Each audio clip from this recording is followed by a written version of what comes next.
If you have a question that you'd like to ask one of the debaters, or a question that you would like to ask for both of them, go ahead and come on and kind of queue up here, and I'll invite you forward to the microphone. And then when you do ask the question, please let us know, are you asking for Mr. Anderson, for Dr. Corvino, for both, so that they know how they should respond. But anyway, so go ahead. First of all, I want to thank both of you guys for coming out and talking on your viewpoints and everything. It was very insightful. But this question is primarily for the both of you. So this baker, this man that refused to make this cake for this gay couple, in Christianity, you know, homosexuality is viewed as a sin. Now, on your opinions and in your insight, why is it that you guys think that this man, this baker in particular, said, based off of this sin that you two are committing, I'm not going to make the cake, versus other people that may walk in and have be a liar or be tattoos or be cheating on their wives or husbands or whatever? Why is it that you think this homosexuality thing is so big? Like, why is this sin so much focused on in this sense? Thank you for that question. The first thing I would say is just to acknowledge that while many Christians consider same-sex relationships a sin, that is a controversial issue, and you are no doubt aware of the fact that there is much discussion and debate and dialogue within denominations and across denominations about how we interpret the scriptures and tradition on this question. And you know, that takes us well far afield of our discussion tonight, but it's at least something worth acknowledging. Secondly, I think you're right that bakers are often, and other providers are often inconsistent about this. One of the things I talk about in the book is Kim Davis. When Kim Davis was asked, well, what would you say? Kim Davis was the Kentucky clerk who would not issue marriage licenses to same-sex couples. And she was asked by a reporter, well, what would you say to people who divorce and remarry? Because it seems like the scriptures condemn that as well. And she said, that's between them and God. It's like, well, that seems like quite a double standard. That's between them and God, the divorce thing. But this thing, no, I'm going to enforce God's law in the clerk's office. So it struck me as inconsistent. But the main thing I want to say in response is to point out that one of the reasons that we see these cases coming up more in the wedding context is that otherwise our sexual orientation is often not visible. Right? If I go in to buy a birthday cake, you're not going to necessarily know that I'm gay. I mean, maybe if it's like a Lady Gaga-themed birthday cake, but generally, rainbow sprinkles across. But generally, there was actually a case, this is funny, there was a case in Toledo, Ohio, where a person ordered a birthday cake for her lesbian partner. The baker went on the customer's Facebook page, realized that she was in a lesbian relationship and the birthday cake was actually for the lesbian partner, sends her a text and cancels the order, says, sorry, I don't do cakes for these sorts of things. And like, first of all, who does that? Go on the customer's Facebook page. But secondly, I mean, the reasoning was, now that I know that this is being given in the context of a same-sex relationship, I don't want to participate in this thing that I think is immoral and sinful, this same-sex affection. Even though it's not the sexual aspect of it, it's still something that she didn't believe in. And so a number of the arguments, I think, can carry over. So I think part of the direct answer to your question, part of the reason we see bakers doing it in the wedding cases is because that's when our sexual orientation is manifest, is visible. So, I just think the premise of the question doesn't apply to Jack Phillips. Jack Phillips has turned down exactly as many same-sex wedding cakes as he has turned down divorce cakes, and it's one of each. So both times when he thought someone was doing something that undermined his understanding of marriage, he said, I can't do that. But the majority of the requests that he has turned down have had nothing to do with sexuality at all. They've been Halloween cakes. They've been actually some bachelor party cakes that he won't do if they have lewd images. So if you have a bachelor party cake and you want a naked woman on top, he won't be doing those cakes either. He won't do the anti-American cakes. So he's been trying to live his entire life in conformity with his principles. And the vast majority of the cakes that he's had to say no to have nothing to do with homosexuality one way or the other, have nothing to do with sexuality. The second thing I want to add, and this is more of a response to what John just said, is that I think it's actually vitally important for us as a community to be able to distinguish someone like Jack Phillips and someone like Barronelle Stutzman. Barronelle is a a florist who was selling flowers to a particular gay couple for a decade. She was their florist. She knew they were gay. She would do happy birthday flowers, get well soon flowers. She couldn't do the same-sex wedding flowers. And so the Attorney General of the state of Washington sued her in both her professional and her personal capacity. I think it's important that we can distinguish between them and people like the Westboro Baptist Church. People like the funeral homeowner that John mentioned says, we don't serve your kind here. Because if we simply say anyone who believes marriage unites husband and wife and then tries to live out that belief in their public life is the functional equivalent of an anti-gay bigot, it's actually going to, I think, foster a backlash, which is why you've seen this year, the Human Rights Campaign just yesterday released their report showing that acceptance of gays and lesbians has actually gone down in the past year. It's the first year in recent history in which the trend line reversed. It's one reason why I think in an hour, Donald Trump will be giving the State of the Union address. I think the people who voted for Trump, it was a backlash from what's been called the smug style of liberal politics, in which people look down on evangelicals and they look down on white working class people. That's not to excuse it. I didn't vote for Trump. It is to say, though, that we have to be careful in how we combat true evils, that we don't also lump in well-intentioned, good-natured people as if they're also the evil that we're trying to combat. I want to underscore an important point of agreement. I didn't vote for Trump either.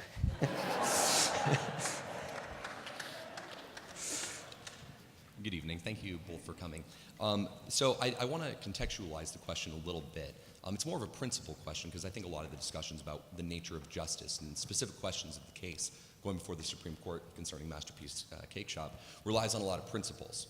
And I think that a discussion of principles is probably a prior question to discussing justice writ large. And you know, as Jefferson said, not every difference of opinion is a difference of principle. So I just kind of want to gauge where each of you stand on principle. And I want to address my own bias a little bit so it contextualizes a little bit more. But I'm a libertarian, so I kind of think that government is probably abusive in a lot of cases. And as I'm sure you're aware, Dr. Corvino, that at some point, or at one point in American history, the administration of the death penalty was okay.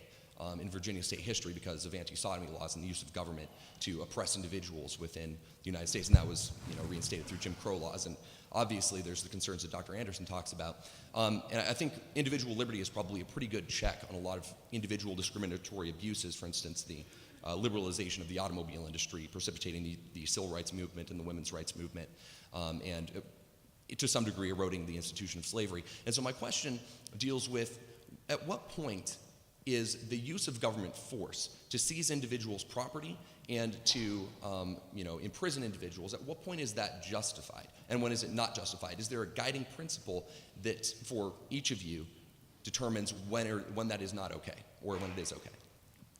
You want to go first? Sure. So I actually think John and I see this more eye to eye than we do with you, partly because neither of us is a libertarian, right? I mean, so the dissertation I wrote was titled Neither Liberal Nor Libertarian, a natural law approach to property rights and social justice, so a natural law approach to social justice and property rights. And so I think both libertarians on the far right and liberals on the far left get this wrong and that the truth is somewhere in between. So you say, what justifies it? And it's going to be a very broad response, justice and the common good. And then and I think John and I agree with that, so I see John nodding his head. The disagreement is going, all right, well, what does justice and the common good require in particular tough cases? So for example, John and I agree, laws banning discrimination on the basis of race were justified in 1964 when Congress passed the Civil Rights Act. Because leaving it just to the free market wasn't going to work. It wasn't working. African Americans were locked out of certain markets. They were locked out of certain opportunities. They couldn't attend certain schools. They couldn't work in certain professions. They couldn't flourish to the greatest extent of their capabilities because of unjust private discrimination. And so public authority said, even on private property, you can't discriminate on the basis of race. John and I agree. We disagree, though, on how to apply those same principles in the case of something like the baker, the florist, the photographer, the Catholic adoption agency, a Christian university, things like that. We agree, though, in the case of a hospital. If John was to get hit by a bus going home tonight and an emergency room said, oh, we won't treat you, you're gay, that's unjust, that shouldn't be allowed. And even though, let's say it's a private hospital, they shouldn't be able to do it, right?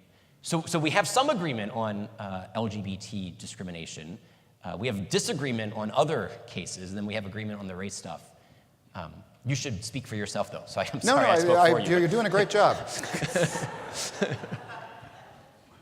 We didn't vote for Trump. We believe in the common good. I mean, we're doing great. The only thing I would add is, when Ryan was talking about racial discrimination, talked about people being locked out of markets, and I do think that that's different from the current state of affairs for LGBT people generally. But I also think that one of the important reasons we have laws prohibiting discrimination on the basis of sexual orientation is the point that I made earlier about sexual orientation not being visible, much like, for example, religion is often not visible. And the idea is that when we go into the public square, when we enter public places of business, we should not have to hide or closet those aspects of our identity in order to have basic services, whether it's to buy the same cake as our neighbors or to have, funeral services like our neighbors do. And it's unfortunate that in some places people feel that they need to do this and in fact do need to do it in order to get services, even though, again, the situation is very different from the race case. Little tiny quick follow-up. Sure. If the idea is that the common good is the ultimate thing that society needs to defend and justice should reflect that, then at what point is that an absolute statement that the common good always trumps the individual interest? Or is there a guiding principle that divides a situation where the common good might not be justified in trumping individual interest? I think a rich enough you wrote a dissertation on this, so I'm going to let you talk more, but I think a rich enough understanding of the common good is going to be one that has a rather robust notion of the individual and individual rights. Yep. He's shaking his head. There's good. Yeah. We agree. Yeah. This question is mostly for the religious liberty side, and the question We're is... all in favor of religious liberty. That's Ryan, I'm John. And the question is mainly about how the U.S. Constitution strictly talks about freedom of religion and how each person has the right to express their religion, as long as it's just, of course. But through this, we can see that the United States is mainly a mostly Christian country, and of course that's been changing over time. But that's led to more discrimination among other religions that went against Christianity. So where does a line draw when it comes to freedom of religion or just freedom of religion for only Christians? Great question. Especially in the era of Trump, that's a great question. So since we didn't get a chance earlier to say this, where John and I also again agree is that religious liberty is for A through Z, right? Anglican through Zoroastrian, and right in the middle of that alphabet is Muslim. And so Muslims get the same religious liberty rights that Christians receive, and that Mormons should receive. And in our history, we haven't always respected the religious liberty rights of either Mormons or Muslims. We've been much better about the Anglicans. We haven't been as good about the Zoroastrians. And part of that is just human nature is that you're more sympathetic to people who you have more in common with, right? We form in-groups and out-groups, and we sympathize with fellow co-believers, and we ostracize other people. And so it's important that we apply the same exact principles, whether the plaintiff is Jewish or Catholic or evangelical or Lutheran or Muslim or Mormon, which is why I tried running through that litany at one point in this. And so at the Supreme Court, at the federal level, there's something known as RFRA.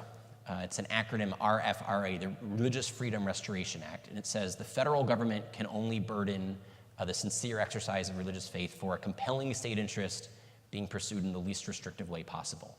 And that same standard should apply whether it's a Christian a religious person or a Muslim or a Jew or whatever the faith is. And where this has been particularly important has been in zoning cases, where you might have an insular community that is denying the zoning permit for Muslims to build a mosque. And so thankfully, many of the religious liberty groups that I've been active with have sued on behalf of Muslims and have filed amicus briefs on behalf of Muslims, sometimes at great cost. So I'm not Southern Baptist, but the Southern Baptist Convention filed an amicus brief supporting the right of a group of Muslims to build a mosque. And then they received all of this hate mail and blowback from fellow Southern Baptists saying religious liberty is just for other Christians. So I think we got to insist that it's for all people, because the foundation of this has something to do with human dignity. So it gets back to the common good here. We want each human being to be free to seek out the truth about God as they understand God, and then to live out that truth as they understand it, congruent with the rights of others, right? And that's why there's that balancing test, compelling state interest being pursued in the least restrictive way possible. Sometimes the state will have to infringe on sincere religious beliefs, but it should be the same standard. I would add, one of the things we do in the book is we have a jointly written introduction, and one of the things we talk about in that introduction is what we call the Puritan mistake. It's actually a phrase that comes from Doug Laycock. So, you've all heard about, the Pilgrims and later the Puritans who come to this country, in pursuit of religious liberty. And that's part of the story, because, what happens is they come in pursuit of liberty only to then turn around and engage in their own forms of religious oppression with the idea that religious liberty means the liberty to do things my way. And another place where we agree is that both sides can have this tendency, or the right wing, left wing can have this tendency of sort of my way or the highway kind of, and we certainly see that in some of the religious liberty debates that happen with people outside of the mainstream Christian tradition. But do watch out for those Zoroastrians; they are trouble. This is for both of you, but I just want to start out by saying thanks for coming. I'm always looking to hear more perceptions, details on situations where maybe oftentimes in the public square we just see headlines or what people want, what the news wants you to believe situations. So the more details, the better, and you both provided that, and I appreciate that. One of the things that I think tends to get left out is you're talking about the Masterpiece Bakery. Correct me if I'm wrong, but I can understand why the gay couple may have been upset, because it's my impression that they drove 3 hours to get there. So when you hear stories like that, unless I got it confused with another story, it's hard not to believe that there's some sort of targeting of Christian organizations or beliefs. I've also heard a story of a Muslim person who won a lawsuit because he didn't want to deliver beer. And that seems crazy to me because that was his job.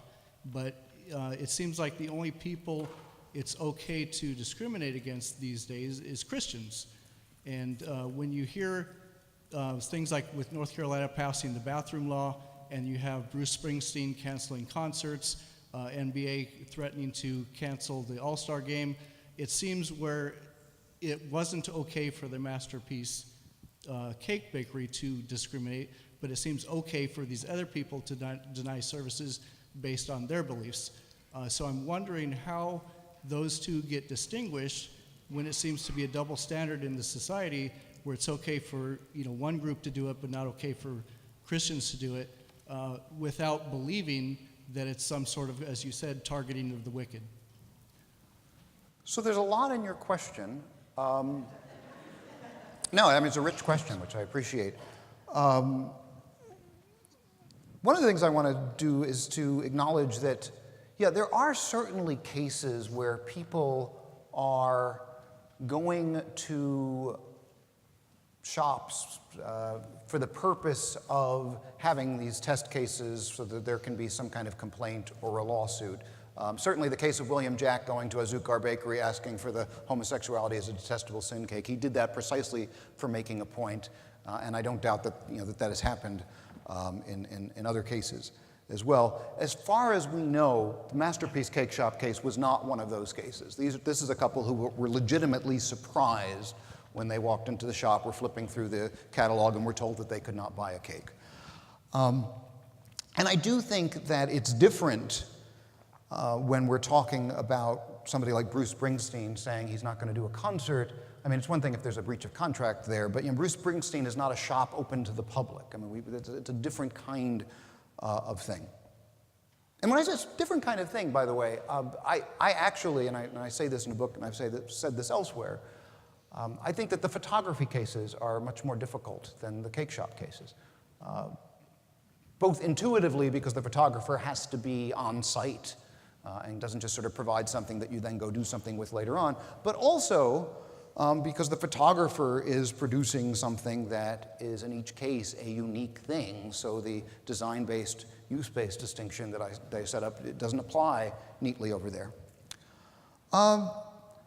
But I don't think we should conclude that this is just a case of, Christians are being targeted all over the country, but other groups are not. And, you said the thing about the Muslims and alcohol. I mean, there's some interesting cases. We didn't talk about this in the book, but there are interesting cases having to do with taxi drivers.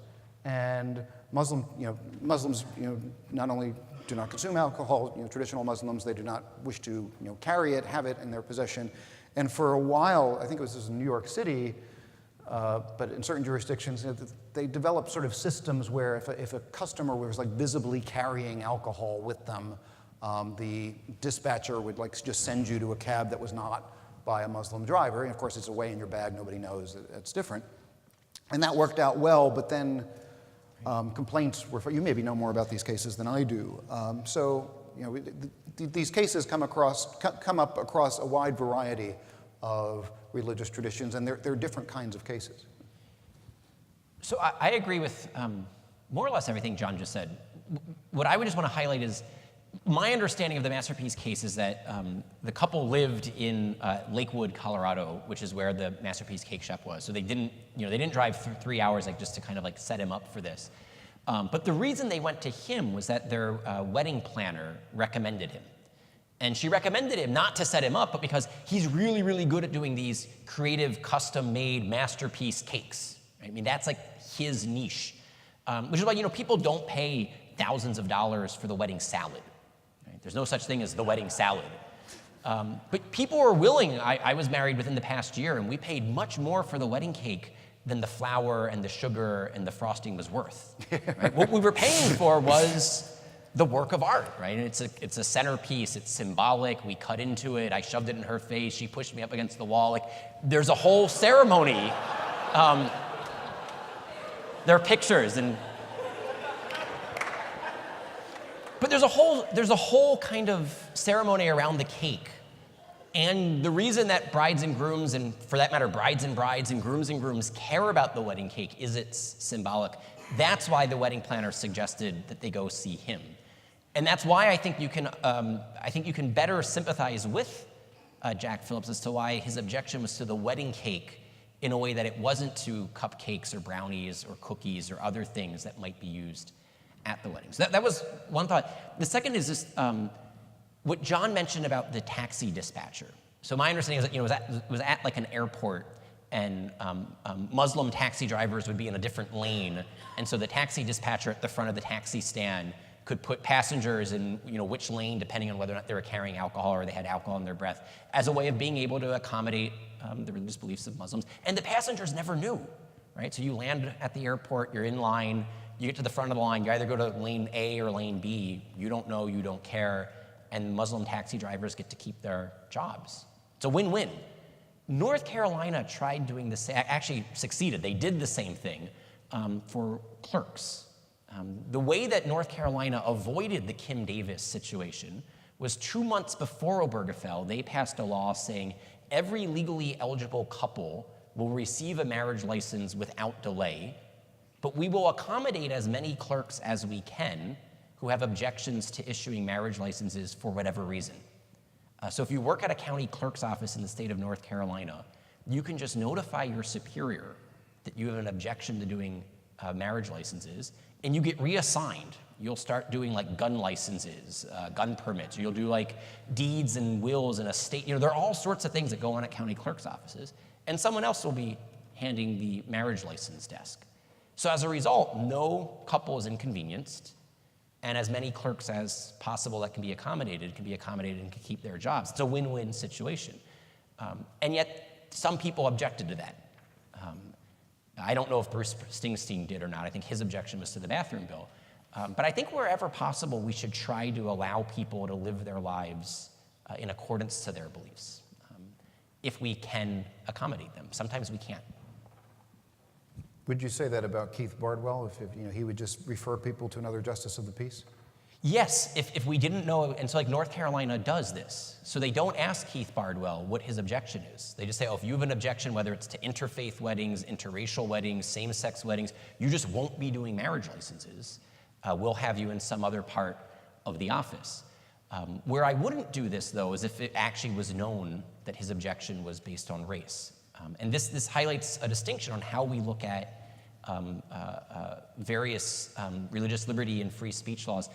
One question is, would a protection undermine the very purpose of the law?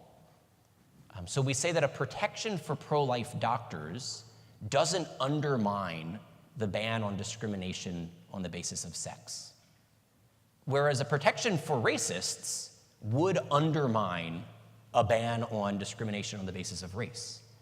So again, I think it does require like one more level of nuance to say, does protecting religious liberty or free speech in this context help undermine or support a good outcome? And then we actually have to look at the actual case and the specifics and all the rest. Yeah, I know. I agree with that principle. We disagree, of course, about some of the specifics, but yeah. Hi, my name is Anna Joy, and as someone who is an LGBT student on campus and who would like to see this conversation continue past the bounds of the CU Center, and today, what are ways in which LGBT students on campus and other activists within that realm, and maybe people who are on the opposing side can create a conversation of reconciliation on this issue to diminish accusations of discrimination from either side of the equation? I love that question. Thank you. Did you want to start, or did you? Sure, I mean, either way. You know what I'm going to say. I Yep. know what you're going to say. So right. we got a very similar question yesterday, and it's a really good question. So, okay. Oh, sorry. Yeah, sorry. One of the things I often say, because as a college professor as well, the student groups will sometimes come to me, the college Republicans, college Democrats, and so on, and say, we want to have better dialogue, so should we have a debate? Should we have a panel? And I say, you should have pizza. Meaning that it doesn't always have to be about getting together to talk through and hash out our differences. It's sometimes just about coming together and building relationship and getting to know one another, remembering that the political stuff is a means toward us having flourishing lives, and sometimes it's nice to just have flourishing lives and do things we enjoy, like having pizza together. If you're anti-pizza, you're a moral monster. I want nothing to do with you. But if you're pro-pizza, let's talk. So, or, and I've seen this happen. On my own campus, the LGBT student group and one of the more conservative Christian groups got together and did a toy drive around the holidays. Who could be against giving toys to children, right? So it's that kind of thing, and it goes to the point that I made at the opening of my remarks about this happening in relationship, and sometimes it's good to just focus on the relationships and getting to know each other. So what I would add to that, and I agree with everything that John just said, and actually, getting to know John and his partner has been helpful for me and Sharif in putting faces to theories, right? Because before our current book about debating religious liberty and discrimination, we spent 5 years debating same-sex marriage. We weren't his co-author in the book by that title, but Sharif and I had done work on how to think about marriage. John had criticized our work, but in a spirit of friendship, right? I mean, the criticism of the work was to get at the truth. And that's hopefully what's happening tonight, right? John and I are disagreeing with each other. Hopefully we're not being disagreeable about it, but we are disagreeing, and we both want to get a better understanding of the truth. So what I wanted to add, though, is that I also think it's important that we each are willing to try to model for let's say, our own side of these debates, how we ought to speak and behave. So I actually think it's vitally important that John doesn't call me and Sharif bigots, and we don't call him and his partner perverts, right? Because there can be name calling in both directions, and that would kill a project like this. If John publicly referred, I don't know what he says about us behind our back. Maybe he does, but at least publicly, he doesn't attack our integrity or our goodwill. We tried, not to publicly attack his integrity or his goodwill, and that's important.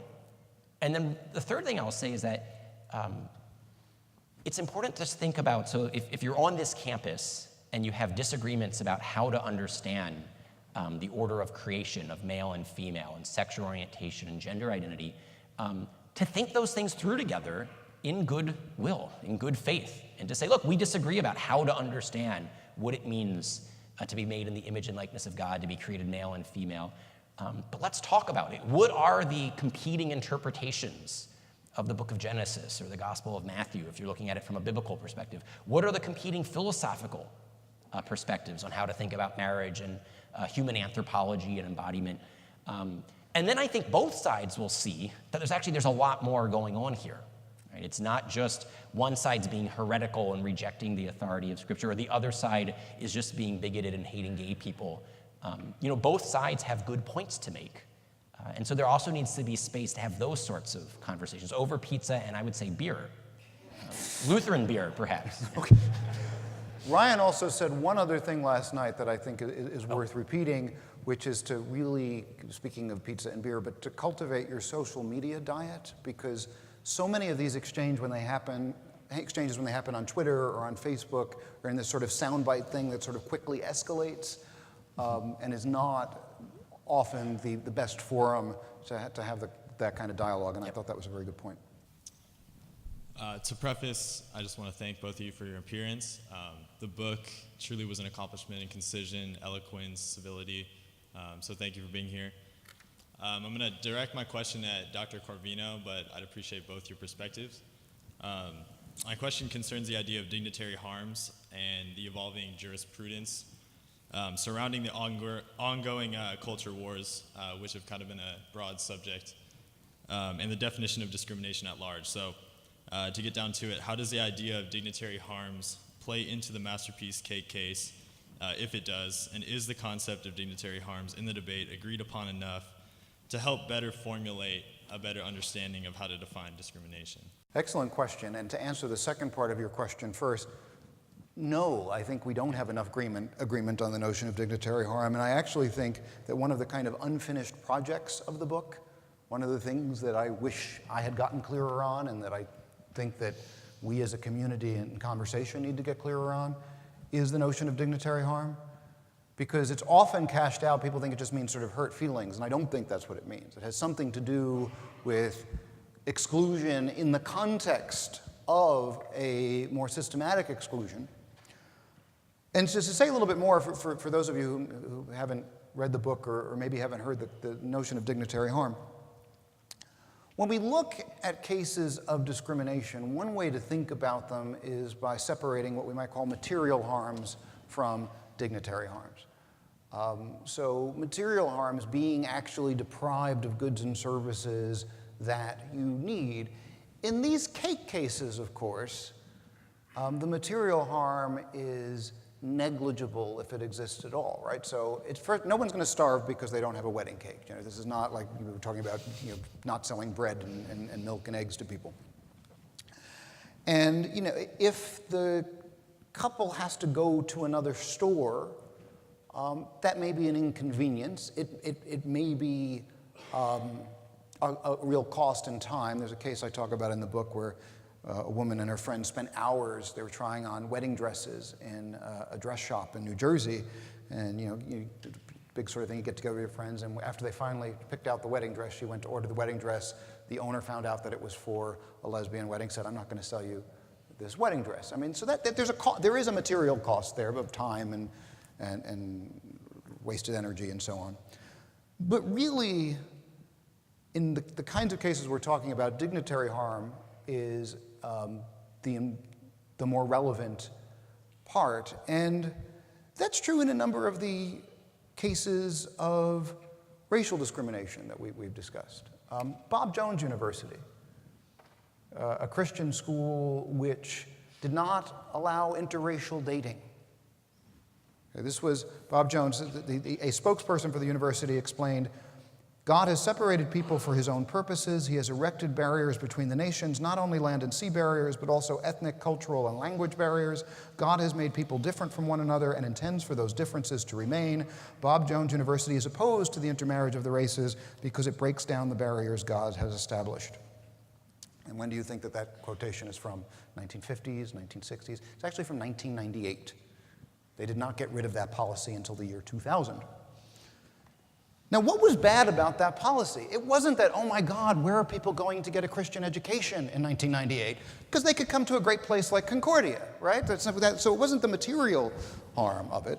There was something about the way this both reflected and reinforced a kind of systematic exclusion on the basis of racial identity. And it's interesting to note that in that case, Bob Jones University had admitted black students as early as the 1970s, and they did so without being forced by the court to do so. They did so freely. It wasn't that they didn't want to interact with black people at all. They just didn't believe in interracial marriage. So there's a case of a dignitary harm rather than a material harm, but one that is still, I think, worth doing something about. And what was done about it was that we said, okay, if you want to keep doing that and violating the rules about discrimination, the federal rules about discrimination, you're going to lose your tax-exempt status. And the university would rather spend like $1 million, I think it was, than in paying in back taxes than to get rid of that policy. They didn't do so until, like I said, the year 2000. Yeah, so I think it's important that, it is important that we look at the dignitary harms, because dignitary harms are real, and you especially see this in the race context, as John just mentioned. But I also think there's an important distinction into how we therefore apply it in the case of something like Jack Phillips, the baker's case, or the pro-life medicine case. Because if you think about what was undergirding our intuitions about the racism cases, is that we know that in the focal case of racism, it's a form of white supremacy. Right? It's people saying that white people are better than other races. And therefore, the opposition to interracial marriage, it wasn't based on like deep philosophical and theological reflections. Despite what the Bob Jones spokesperson said, I have no doubt, the sincerity of this person. Right? They might have actually believed and been sincere about it, but they were sincerely misguided. That when you actually look at the scriptures, when you look at the history of the theology of marriage, Augustine, Aquinas, Luther, Calvin, even the Enlightenment philosophers, Locke, Kant, Eastern thinkers like Gandhi, they all thought marriage was a colorblind institution, that marriage united a man and a woman regardless of their race, because a man and a woman of any racial composition can unite as one flesh, and that one flesh union can create new life, and then unite new life with both a mother and a father. And so when you were opposed to interracial marriage, when do you think those bans first popped up in world history? They pop up in the US colonies, and they pop up precisely in conjunction and connection with African slavery. So here you take something that had been a common law liberty. Interracial marriage was a common law liberty. Blacks and whites and all sorts of other races, people had been getting married across racial divides throughout human history. And then the US colonies say no. Why do they say no? Because they're enslaving a group of people based on the color of their skin. If you allow interracial marriage, you'll have interracial children. If you have interracial children, your system of race-based slavery will come undone. It'll be shown for the unjust sham that it is. So as a result, when we hear about cases of racism, and what then developed from that was a system of white supremacy, a system of racial subjugation. Which is why you couldn't say, when the bans on interracial marriage were struck down, what was said when the bans on same-sex marriage were struck down, that these beliefs are based on decent and honorable premises that are held by people of goodwill and good reason here and throughout the world. The Supreme Court didn't say that about opposition to interracial marriage. It did say it about opposition to same-sex marriage. And as a result, I think when we get to the Jack Phillips case, we're much more like that Supreme Court case from '93 about pro-life medicine. Whatever one thinks of abortion, it can't be denied that there are common and respectable reasons for opposing it other than hatred of or condescension towards women. Right? The hatred of and condescension towards women is dignitary harm. And so that same sentence, whatever one thinks of same-sex marriage, it can not be denied that there are common and respectable reasons for opposing it other than hatred of or condescension towards gays and lesbians. I think that second sentence, which I just read, follows, and that's how we can distinguish a case like Phillips from a case involving the Keith Bardwell bakery. I know John and I disagree about that, though, and so the question for you is to think through, on what side of the line do you want to place Jack Phillips? Is he more like the person opposed to interracial marriage, or is he more like that 93 Supreme Court case involving pro-life medicine? Is he inflicting a dignitary harm, or do we just have a disagreement about what marriage is? You know, I think it's important to note something about the history here. I believe it was 2011 or 2012 where for the first time in Gallup polling, a majority of Americans favored same-sex marriage. It wasn't until sometime in the 90s that a majority of Americans supported interracial marriage, some 20 or 30 years after Loving versus Virginia, the 1967 decision that struck down laws against interracial marriage. During that intervening period of several decades, would we say that none of the people for whom interracial marriage was a bridge too far were decent, honorable people who just, had a different view about marriage? Look, I think it's really easy sometimes. I'm not saying that Ryan is doing this tonight, but I think there's a real danger of it, so I want to point it out. I think it's really easy sometimes to sort of contrast the ugliest forms of racism with the nice, friendly people like Barronelle Stutzman, the florist, and Jack Phillips, the baker, who just, look, I love gay people, but I just can't do the services for your wedding.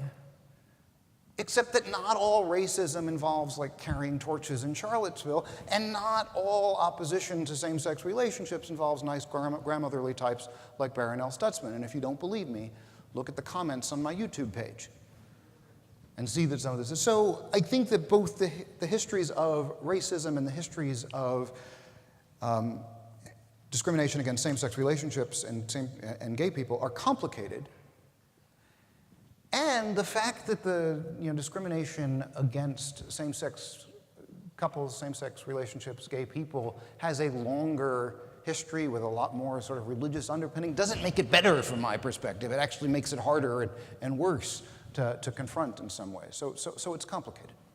So I just want to clarify something, because I acknowledge that in the case of the spokesperson for Bob Jones University that she might have been sincere. But what I said was she was sincerely misguided. Yeah. I distinguish between the people holding the view and the viewpoint itself. And that's what the Supreme Court has done. The Supreme Court said that opposition to same-sex marriage was based on decent and honorable philosophical and theological premises. They're not talking about the people, they're talking about the viewpoint. Likewise, in the abortion context, it says, what everyone thinks about abortion, it can't be denied that there are common and respectable reasons for opposing abortion other than hatred of women. That's what I'm getting at here. You can't say that there are decent and honorable, common and respectable reasons for opposing interracial marriage. The reasons just aren't there. Try to think of a decent and honorable reason for being against interracial marriage. I think the reasons are there when it comes to pro-life medicine and when it comes to support for husband-wife marriage. And so it's the viewpoint itself that is different. But then the second thing is, think about what John said. It took 30 years after the law changed to recognize interracial marriage for public opinion to change. And so you needed the force of law banning racial discrimination to actually change the way people think about racial equality. But John pointed out the opposite is true in this context. The majority of people supported what he would call marriage equality before the law recognized marriage equality. And so it strikes me as less of a compelling state interest to punish the wicked if there's one baker in the entire state of Colorado who can't do the same-sex wedding cake. The situations are actually different in terms of sword and shield, in terms of majority viewpoint and minority right to dissent. I would just add that the whole notion of who's in the majority and who's in the minority is not just something that varies over time, but also varies from location to location. Yep. One of the reasons that most of these cases involve places where you say, well, there are plenty of other bakers in the neighborhood willing to do this, is because There is not a federal law prohibiting sexual orientation discrimination in public accommodations. And so the places that tend to have those laws, the states, the local jurisdictions, tend to be progressive places. They're not places like Mississippi, where I suspect that finding the relevant providers might be a bit harder. Thank you. Thank you both for coming out as well. My question also relates to dignitary harm and is mostly directed for Dr. Corvino. So you state that you believe that dignitary harm should be protected against legally.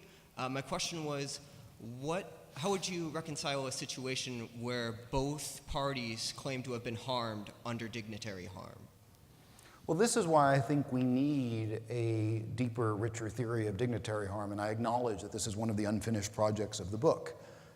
Because I don't think that when we're talking about dignitary harm, we're just talking about hurt feelings. We're talking about systematic exclusion. I do think that there is a context of systematic exclusion for same-sex couples, not just with respect to exclusion from marriage,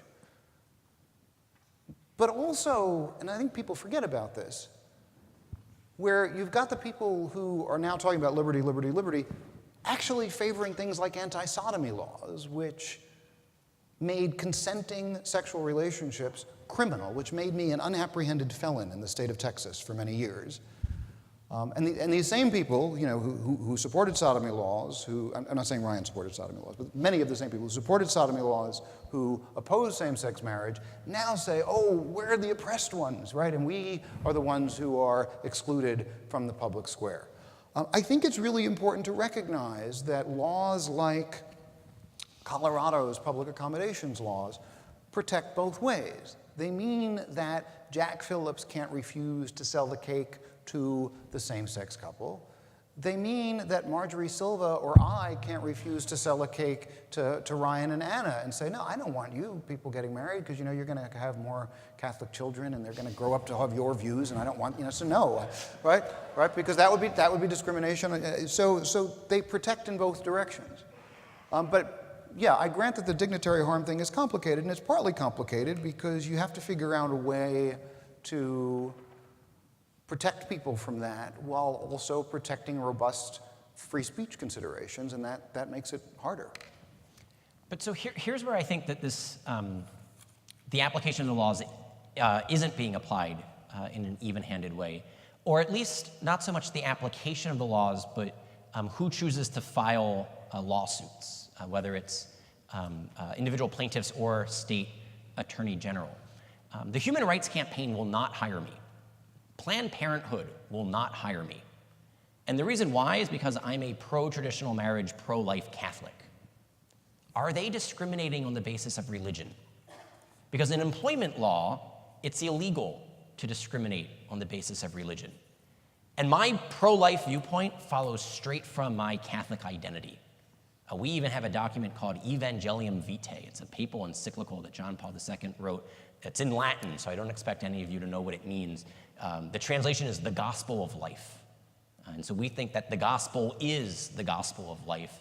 And so all of our pro-life beliefs and actions spring from our Catholic identity.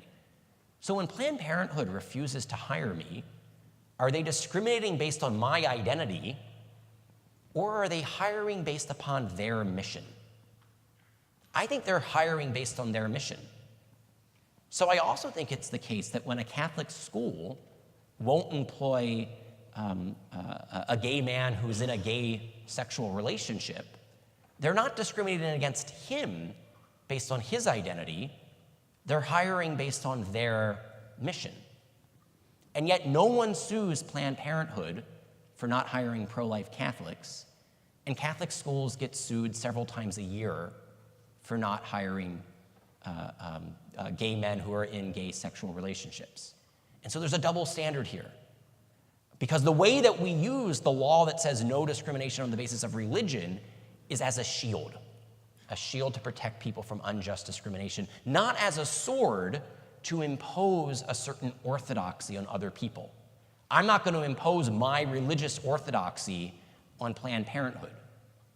But Tim Gill wants to impose a certain sexual orthodoxy on Jack Phillips.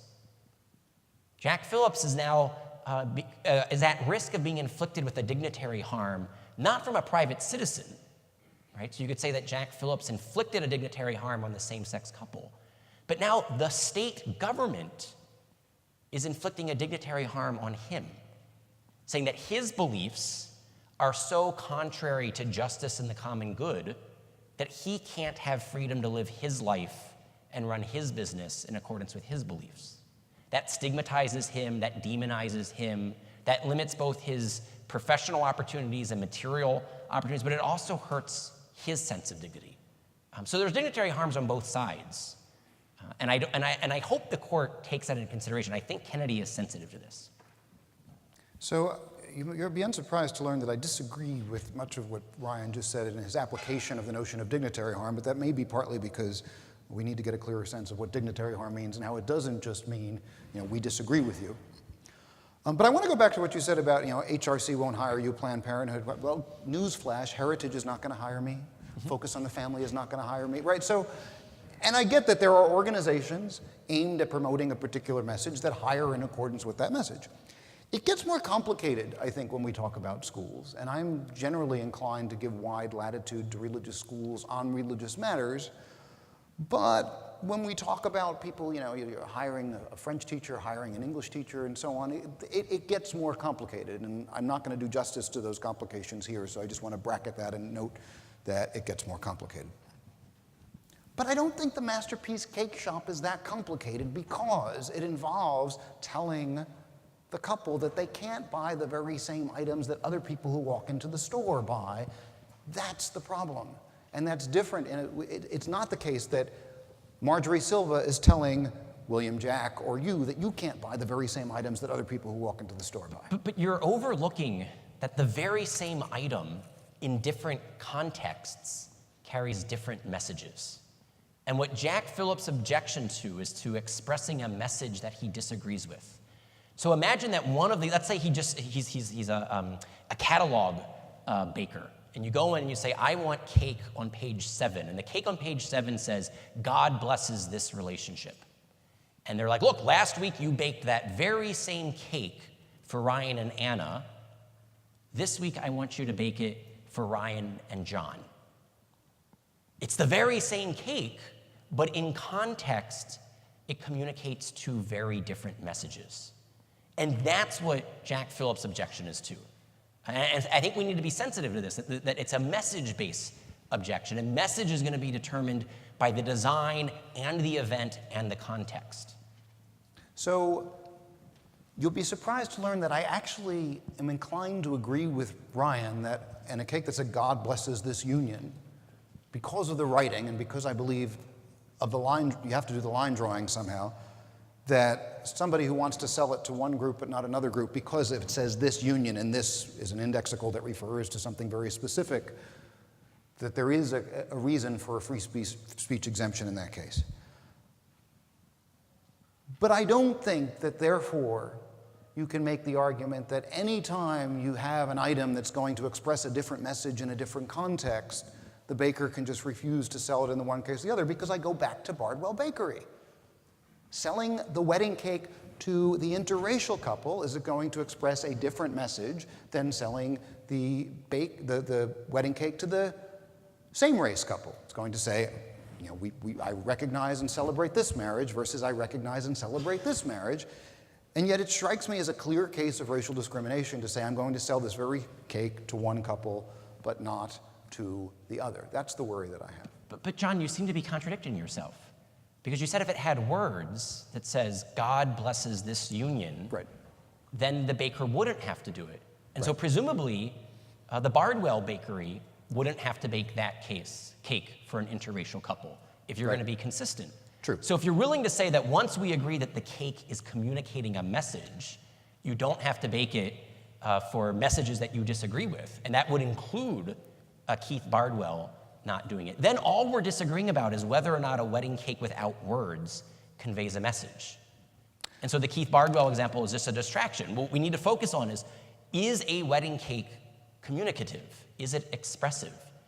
And I think the answer to that is this, I want to say obviously, but I don't want to say obviously because we disagree, and I don't want to say you're obviously wrong, right? But I think it's almost obviously the case that the cake communicates something, which is how when you walk into a room, let's say there was a table here and there was a cake on it, you could tell if it was a birthday cake or a wedding cake just by looking at it. Does it have balloons and flowers and candles, or is it three-tiered with the little designy things that they do on wedding cakes? You know what I'm talking about. And then you know what it means is a wedding has taken place. It should be celebrated, hurrah. Right? There's a message there, even without the words. And that's what Jack Phillips says he can't do. Yeah, so I think that our disagreement here is actually deep and nuanced. And part of it is a disagreement about how to draw this line, about what message is being communicated when. And my own view is that legal line drawing is complicated, and sometimes you just got to draw a line recognizing that there are these borderline cases. And I agree that when you start talking about a cake that actually says God blesses this union, you're very close to the line on one side or the other. The difference is, I think, that if you just have a wedding cake, what does it express? I mean, it expresses that this is a wedding, but it's not much more articulate than that. It doesn't mean that the baker blesses the union. It doesn't necessarily mean that God blesses the union. It means that there's a wedding happening. When there's a declarative sentence on the cake, I think it's more articulate. So that's why I'm inclined to say that if there's actual writing on the cake, that makes a difference. But look, the worry here is that once you take this line about messages, what do you do with a cake that says happy birthday on it? What if I think your ongoing life is not worth living? And I don't want to express that message. Now, and suppose I think that because I don't believe Catholic lives are worth living, or I don't believe, it seems to me that would run afoul of anti-discrimination law. And even though I grant that the birthday cake is expressive in some sense, I don't think it's expressive enough to override the relevant anti-discrimination law. All right, this is the last thing I'm going to say because you've been patiently waiting, and you can come back, and then I just won't say a response because at some point we have to stop. But we do have to stop. I just think in the case of the birthday cake, that's clearly an identity-based objection. I'm against your continued existence. And so there is a limiting principle here. If you won't bake me a birthday cake because you're against my continued existence, you're objecting based on my identity. But if I won't do a wedding cake because I don't think this is a wedding, because I think weddings require brides and grooms, it's not based upon who you are, right? He wouldn't bake this cake regardless of who the identity of the person requesting it. Had it been the heterosexual mother of the groom that came in, same objection. Yeah, so I agree with you that the birthday cake is worse. Let's agree on that. Okay. Thank you all so much for coming and having such a respectful debate. That's really awesome to see. My question is directed towards Dr. Anderson, though. Do you think that Alliance Defending Freedom's defense of their client is too narrow when made solely on the basis of artistic expression? Gotcha, yeah. I think that ADF argued this case the way they did because of existing Supreme Court precedent. And so existing Supreme Court precedent is much more robust on freedom of speech than it is on free exercise of religion. There's a very, very long line of cases that say you can't be compelled to speak a message with which you disagree. And so they argued their case in that line of cases simply because the legal facts and the relevant precedents are better. There are other arguments that were made that they included in their brief, but they were subsidiary arguments that people who filed amicus briefs made. But I think the decision they made is eminently defensible, which is that, who was it? Don Rumsfeld said, you go to war with the army you have. You litigate cases with the laws that you have. And so even though, as a purely philosophical matter, we might think that there's a different set of arguments that best captures what the objection is, given U.S. law, this is how they had to litigate it in a courtroom. Thank you so much. Great job. Thank you.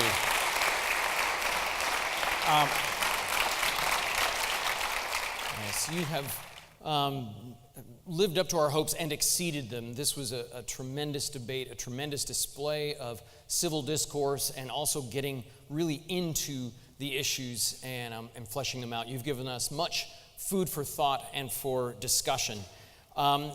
We, Concordia University Irvine, are thankful to you all for being here, students, for coming and learning, and for those outside of campus who aren't part of the Concordia community. Thank you for being here.